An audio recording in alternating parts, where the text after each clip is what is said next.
everybody, welcome back to Dan-Ger, where every day is an adventure. I really should keep my eyes on the road. Today we're heading to the site of the Battle of Edgehill to watch fully grown men beat the snot out of each other. There's a beer tent which I'm going to stay clear of because I don't drink. Just cycling now. Don't know how long I've been going. About 15-20 minutes. The battle commences at midday, and I'm on my way to Morton Moral at the minute, so I should be there soon.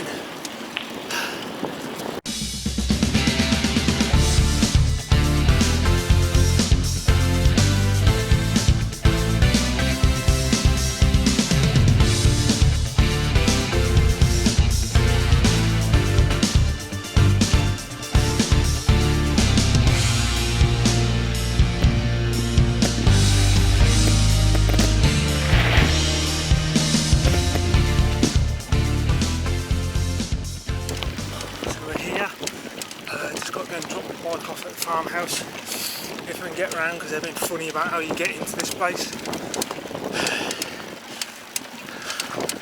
I think these are the people actually doing the battle, because they're dressed up in itchy socks.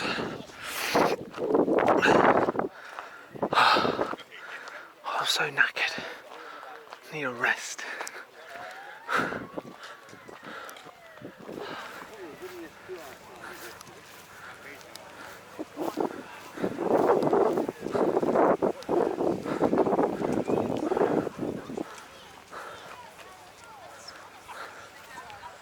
There's a fire brigade in case someone gets impaled. I think that's the battleground down there. I can smell burning.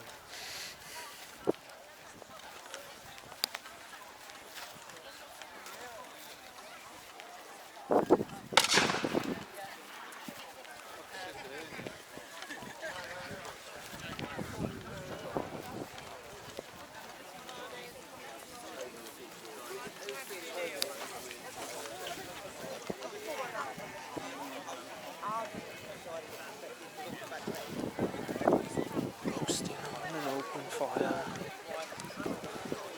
making candles out of beeswax. Someone's had too much mead.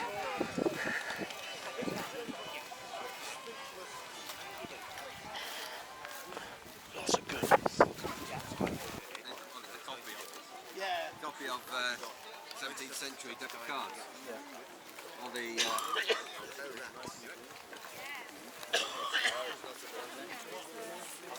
can you make a bow and arrow? Oracle. So here, starting on the 23rd of October 1642, the first battle of the English Civil War kicked off, and it will kick off again in a minute, all these years later. I'm not doing the maths, you do the maths. It began at 2 PM, whereas today it's going to kick off at midday, but because people wanted to eat, but they didn't have anything to eat, and they slept overnight, even though it was a hard frost. There was an hour of artillery fire, over 1,000 people died, and over 2,000 were injured. Hope no one got injured today, although it'd make a good shot.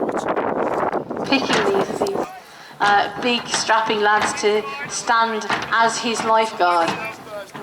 As you can see, everything's been done very genteelly, because neither army is starting to fire on each other until they've formed their armies up. They're given each commander's given the other commander time to take. It's very easy to be nervous and to fire high and completely miss at all, or fire too low.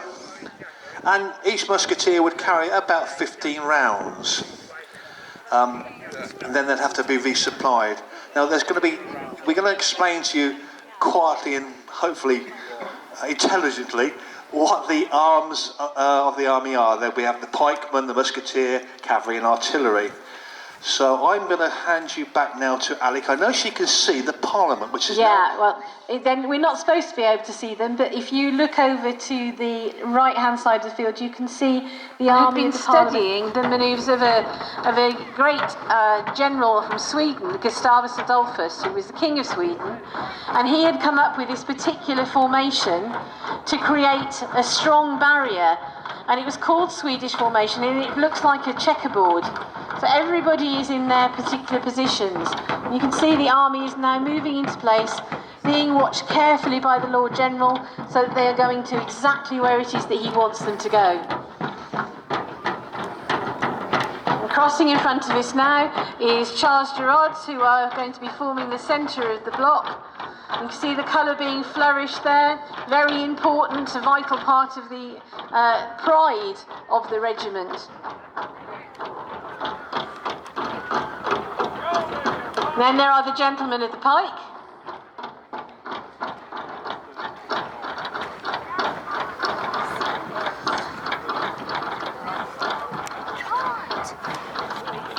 And the colour being carried here, this is George Lyle's regiment.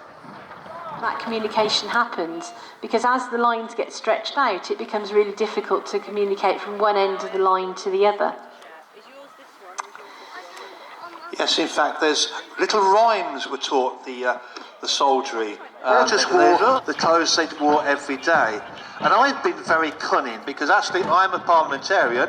Disguise yourself and very easily pass through the enemy's lines. So that's where turning your coat comes from.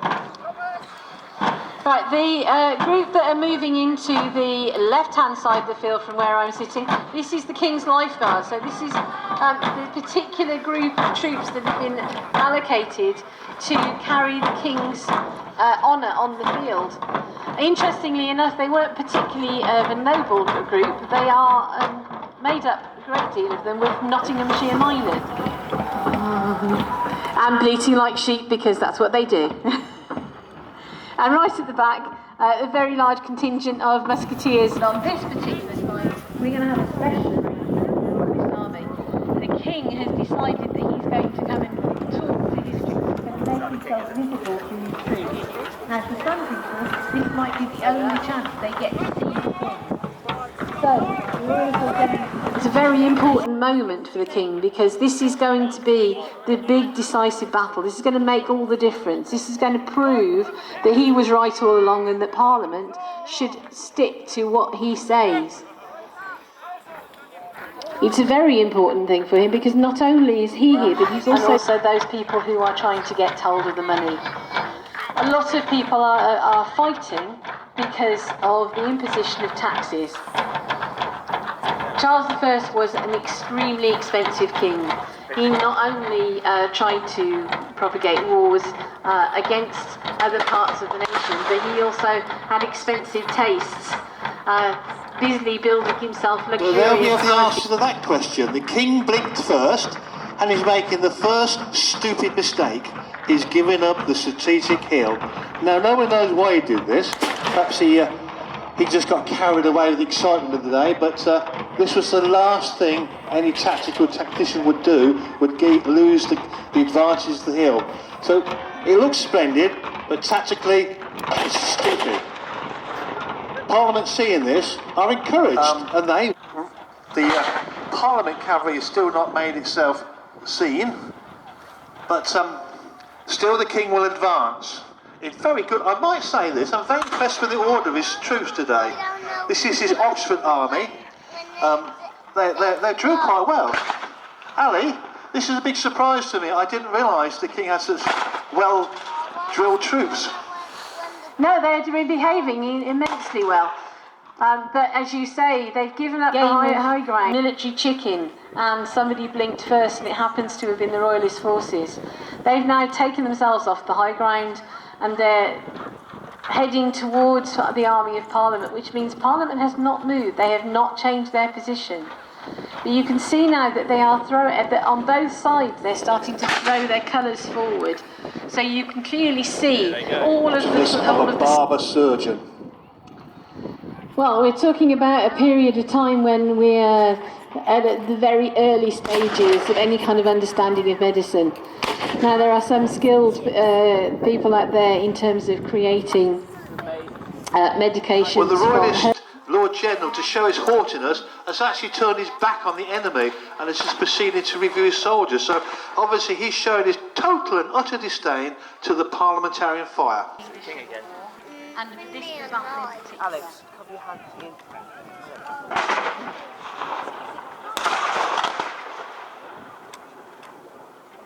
by pouring themselves into what's called a hedgehog, which means that the pike have all pointed their pikes pointing outwards, and other people would be sheltering underneath. And it's at this point that the cavalry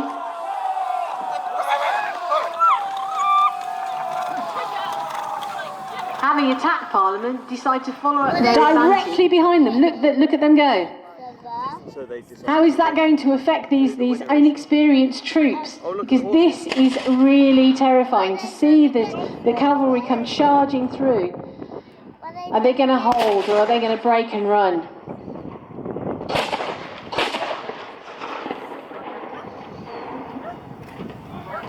Did they got them? The horses are going to go and see where they go. This is a decisive and turning point He of the was battle. in reality a very small man with a terrible stutter. You can barely understand a word he says, but of course I'm viewing things from a different angle, of course, aren't I? Yeah, because I'm a royalist in your parliament. So to me, this is the You king could is stand a there, real... but in the same situation, how would any of you have acted? Would you have just turned and fled, or would you have stood and faced it? And that's a question that you can't really answer until you're in that situation. But facing a loaded musket, I can tell you, is a very frightening thing. Using a method called introduction and extroduction. So that means that instead of firing a volley of solid musketry, what you've got is a line that fires, and the two lines behind them are loading. So the opposition is always facing a line of loaded musket. It means you can hold the ground. You can stay there as long as you like, because at the moment you're always facing a line of loaded musket. But the royalists are now deciding they're going to go for a volley, which means that they are suggesting they're going to be going in a little tighter and a little sooner, because that means there will be no loaded musket. They have to get in and do something else about it. You can also see there is serious At this flourishing time going. of the battle, they need encouragement. So everybody that supports the small child stood with the pronounced stutter, can you say hurrah? And all those who support those brave London train bands, say hurrah. Ah, I think the loyalties have started to swing somewhat. I think you're letting your bias show, Robin. Never. But the royalists are definitely moving forward. The decision has been taken. They are going to try and see if they can push Parliament right back into the river. The Parliament horse are now coming in to attack the King's Lifeguard on the far side. You can see that the musket and the drums are going into the centre of the pike to be protected by the length of the pike. Because the horses won't go that close to the pike, and they can be defended. Remember, they've got 16 foot of wood with a metal spike on the end of it. And horses are pretty sensible. They don't go anywhere near anything that they think looks that dangerous. They're not trying to Cavalry at this time would have been armed also, not only with a sword, but with two long pistols. And the tactics was to close range with the foot, discharge your two pistols into their mass ranks, and then retire. Not actually to attack the formation with a sword, because that would be suicide. We'll start to see casualties. Now, if you don't see casualties, I'm going to ask you in your imagination to imagine them. There will be falling everywhere. Once they got to this sort of range, every volley there'd be about 7-10 men fall down injured. So I have to ask you to use your imagination. We can't quite replicate deaths, unfortunately.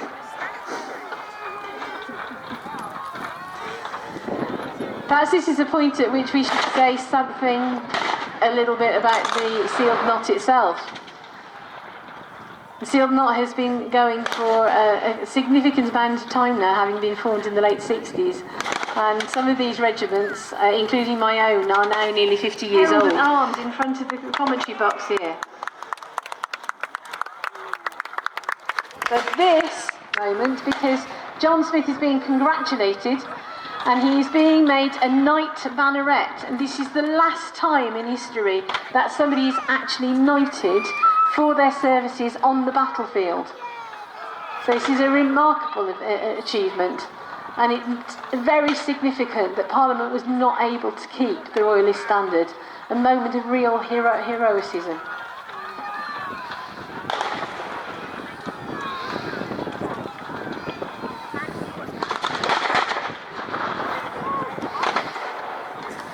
So, back to the real thing. Support from the rear, the Royalist Army, who are now definitely engaged in the centre. You can see that the pike are now engaged. This is where the hand-to-hand, this is where the face-to-face, this is where all of that preparation and the building up the spirits of the troops is going to count. Because at this point, this is when the fear sets in. There is actually a case of one of the Parliament officers at this particular point discovering that he doesn't really fancy this whole war thing, and he steals a horse and breaks and runs. His name is Thomas Whitney, and he managed to steal this horse, and he got on the horse and he rode until he got to London, which is not that close. Who are now into third or fourth generation of people who've been members of the Sealed Knot, and it is a multi-gender, multi-age group. You are more than welcome to come and find out about it. You can see there's lots of opportunities for different things to do. You don't necessarily have to come and fight. It's not a bar of a masculine. Edgehill was the fact that it was extremely cold. When the battle came to an end and night fell, the night of the Battle of Edgehill was very, very low temperatures, and it froze a lot of the wounds, and it meant that many more men survived than had been previously expected, and we would have thought that would have been possible. It meant that when daylight came, there were more of them alive than were expected.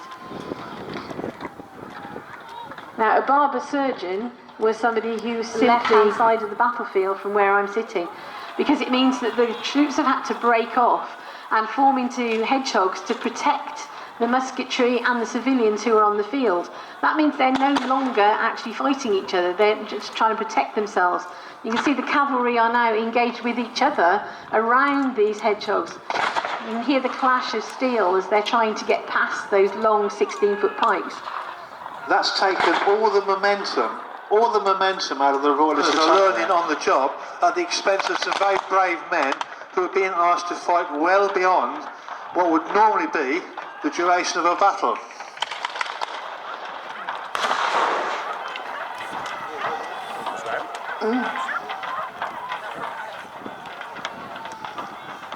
Again, down on the right-hand side, you can see Marquis of Newcastle's and Gerard's and Lyle's are all engaged in pike push of pike. It's getting quite nasty down there. Excellent volleys coming from the musket. They've managed to find some powder. Things are looking like they're really trying to get this battle to turn.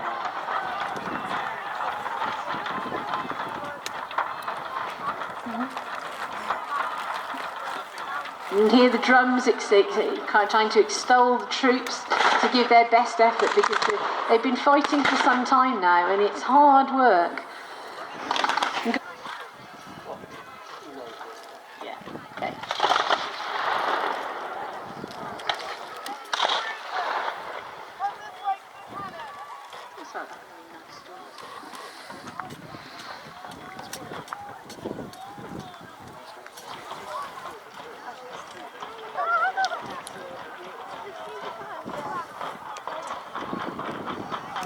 Absolute law, and he can be very difficult to try and give advice to.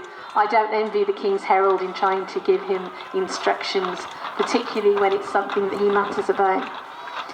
But it became clear that lots of people thought that this was going to change things. As I mentioned earlier, the King had with him his two sons, 14-year-old. His relative, Rupert of the Rhine, in his head, Charles replied, "We have no home," and read the recognition, the premonition that he was going to be somebody who was going to be fighting for his position and his family for the rest of his life, certainly for the next 20 years until his restoration in 1660. So published at this time about how you would manage war, how you would actually manoeuvre your troops, and even books that were written about how to ride your cavalry horse and how to train people to fire a musket. It's a great deal of literature out there to guide people. We are now in the age of the printing press, when there is a rise in literacy across the country, and for those people that couldn't read, then sometimes there were people... And during a battle it was choking. We are using fairly modern gunpowder, but back in the day it was a very dirty mix, and vast volumes of smoke was emitted from every volley. If you're interested in gunpowder, gunpowder is called an explosive, but it's just a... They could be very, very choosy about what happened with them next. Yes, you're quite right. They was paid rather splendidly. Awful lot of Dutchmen in the armies of those days were artillerymen. The Dutch made very fine artillerymen, so... Well, that's one way of leaving the field. That's inexperience and inexcusable. Those troops later on in the Civil War would never have done that, turning their backs to the enemy and running. That is a very dangerous manoeuvre. But without cavalry cutting them down, they are actually escaping unscathed. Parliament troops are exhausted. They can't follow them up. This is an extremely steep hill. I've walked it yesterday, so I know that everybody will be gasping for breath as they come to the top. The Marquis of Newcastle's regiment. They have their very own fifer and playing a selection of 17th century tunes. You can see how tired everybody is, because this is starting to string out now as people are really starting to, the regiments are finding it harder and harder to keep together. They've been up and down this hill quite a lot by now, so I imagine they're more than used to it. What you need is tracks, I think. Or maybe a horse.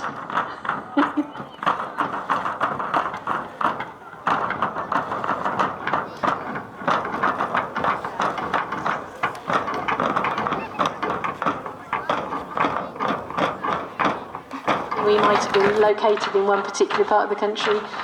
We tend to move around quite a lot.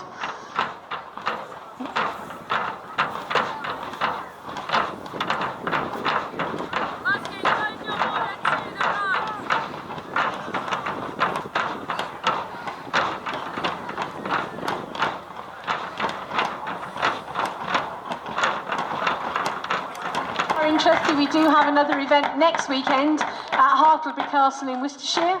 I shall be there, and thank you very much for being here, and thank you very much for enjoying all of it by my own regiment, Charles Gerard's regiment of foot. We're led by the amazing Lenny Heaney.